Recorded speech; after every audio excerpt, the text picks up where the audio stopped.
Hey guys, welcome back to another video. I'm actually doing my head in of what I'm going to do this week. Um, every 2 minutes there's another solution as I keep going through. One thing for certain, I'm going to trade Stewart out because of the fact that he's going to be out for a month plus.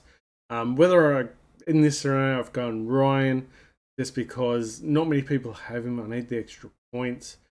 I did have extra cash from the whole Sicily to Ridley last week because I knew that Stewart went down and I had Sicily on my side.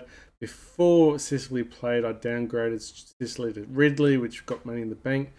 I now upgraded Kelly to Oliver because I'm behind the points now. I can't afford to have.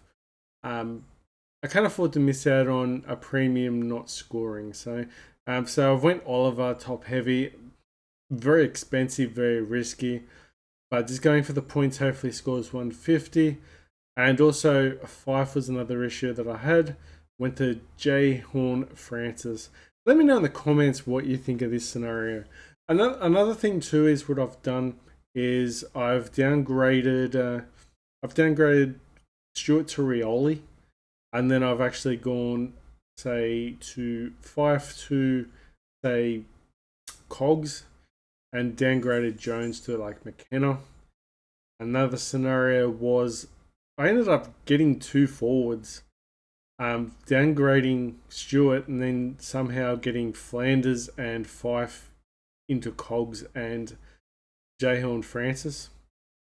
And yeah, another thing too was I was able to get Dacos and Rioli in the back line and downgrade Fife, which was funny enough as well. Even was thinking about downgrading Ashcroft as well to someone like a Long from West Coast, for example. There's just so many scenarios. I actually don't mind this scenario. I only just came up with this like just while just preparing and doing other rehearsals for this video as well. Just going through my thought processes of what to do.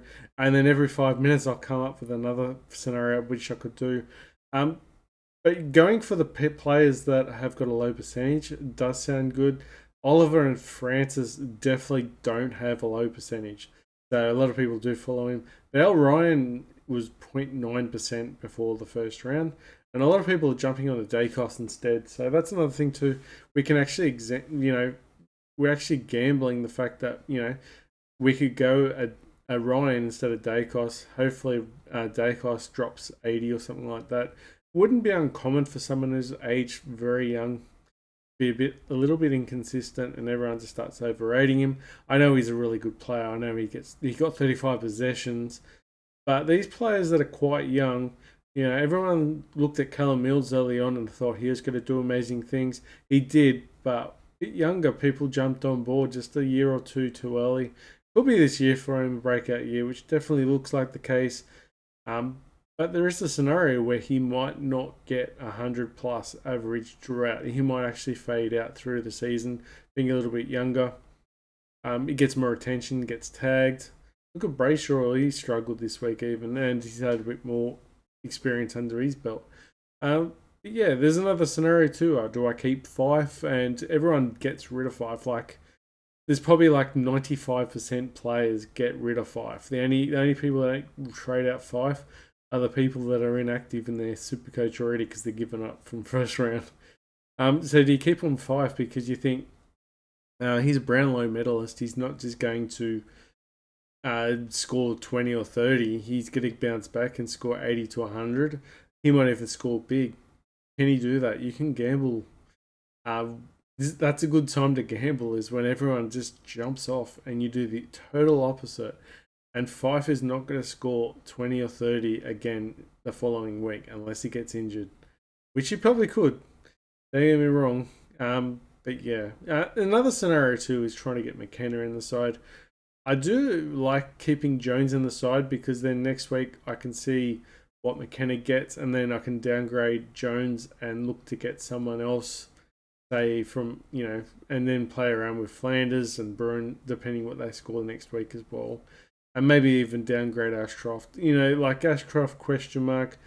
Does he score really bad? Is he going to come back and get more money? Because there always is an option next week to downgrade Ashcroft Flanders, and then upgrade Bruin to, say, a Cognilio or someone who's a little bit higher up. So there was that scenario as well. So in the comments, please let me know what you guys are doing. But at the same time, it's probably going to raise more issues than answers. I mean, everyone's going to be struggling what to do this week. There's about 100 things you could plan to do. Not everything's going to come out right.